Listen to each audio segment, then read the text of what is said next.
Tere taas! Kas sa oled Võlusopi 16. looks valmis?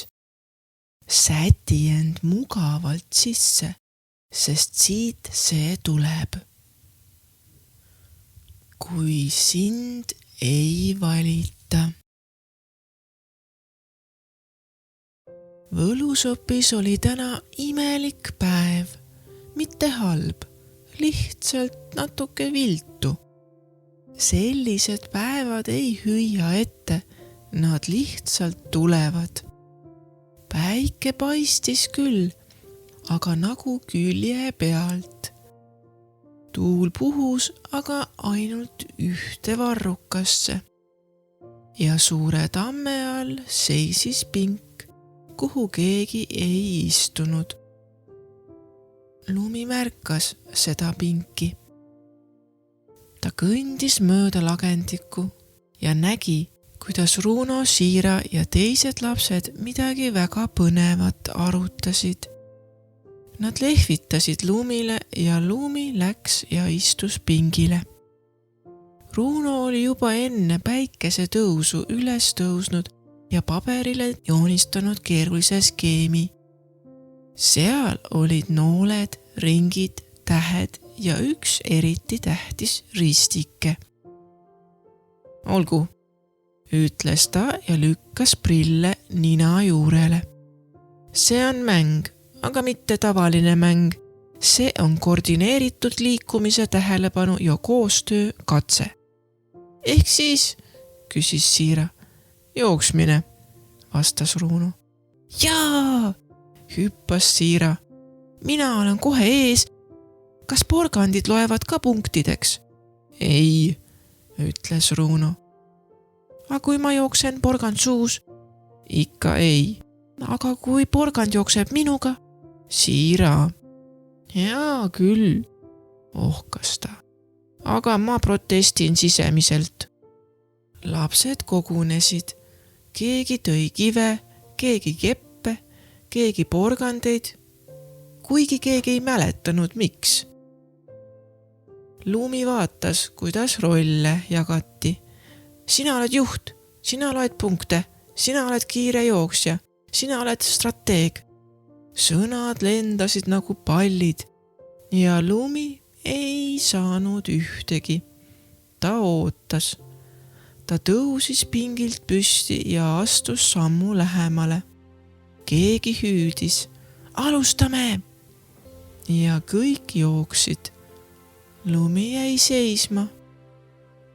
See oli selline hetk, kus sa ei ole kindel, kas sa jäid maha või jäeti sind maha. Ta istus tagasi pingile. Pink oli soe. See oli hea. Võib-olla nad tulevad kohe tagasi, mõtles ta.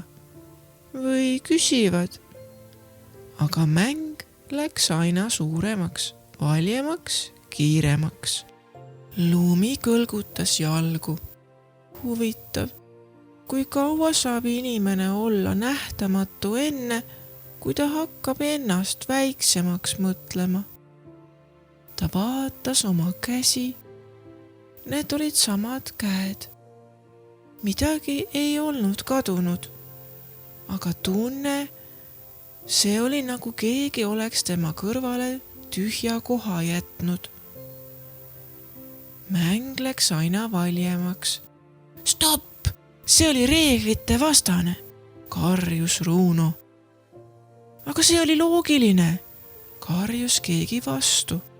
Loogiline ei ole alati lubatud. Siis see mäng on solvav, hüüdis Siira ja komistas kepi otsa. Ta maandus porgandi hunnikusse.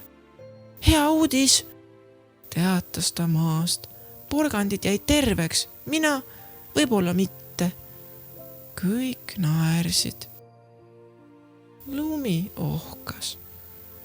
Kui pingid oskaksid rääkida, siis nad teaksid üksindusest päris palju.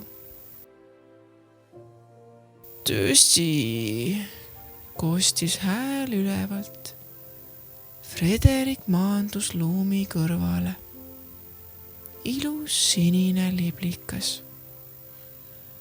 Kas tead, Lumi, ütles ta, et liblikad võivad lennata 100 kilomeetreid ja ikkagi vahel maanduda täiesti valesse kohta. Kas ma maandusin valesti? Küsis Lumi. Frederik raputas aeglaselt tiibu. Ei, aga äkki see koht on vale? Runo märkas esimesena. Ta vaatas oma joonist, siis sõpru, siis Lumit. Tema kulm läks kortsu. Ta tuli ja istus Lumi kõrvale. Tead, ütles ta pärast pikka pausi. Kas sa tead, et mõnikord ei vali magnetrauda tema enda pärast, vaid sellepärast, et tal on juba teine magnet küljes? Lumi vaatas teda. Kas see tähendab, et ma ei olnud piisav? Küsis ta vaikselt. Runo ehmus. Ei. See tähendab, et valik ei ole alati hinnang.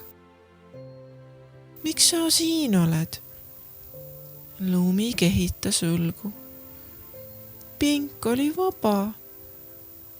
See ei olnud päris vastus ja Runo sai sellest aru. Siira tuli järele, porgand suus risti. Lumi, miks sa ei jookse? Küsis ta siiralt imestunult. Sa oled ju kiire, nagu vaikne välk. Lumi muigas natuke. Mind ei kutsutud.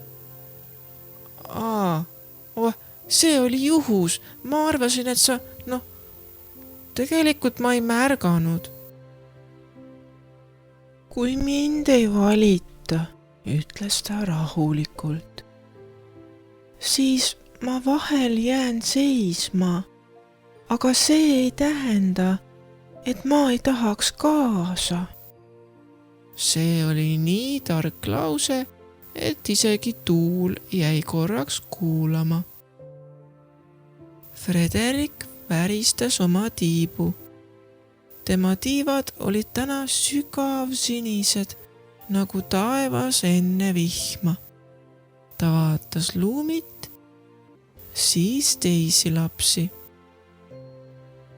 Kui röövikut ei kutsuta lendama, ei tähenda see, et ta ei oleks tulevane liblikas. Kõik jäid kuulama. Valikud räägivad sageli rohkem olukorrast kui inimesest, keda ei valitud. Runo sügas kukalt. Kas teadsite, et 8 jalgadel on 3 südant, aga mõnikord tunnevad nad end ikka üksikuna? Siira vaatas teda. Miks sa alati midagi sellist ütled? Sest faktid aitavad mul mitte mõelda, et maailm on ebaõiglane, vastas Runo. Lapsed jäid natuke mõttesse. Siis hingas Lumi sügavalt sisse. Ma arvasin, et kui mind ei valita, siis ma kaon ära. Frederik liigutas rahulikult oma tiibu.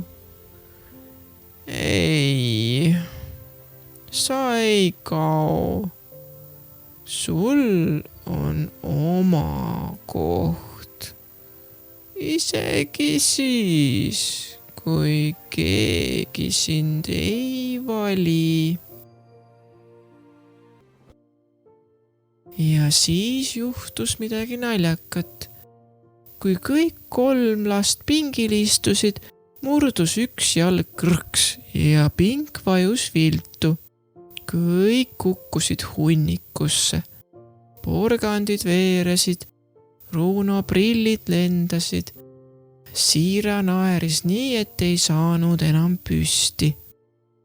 Lumi naeris ka kogu südamest, koos oma sõpradega.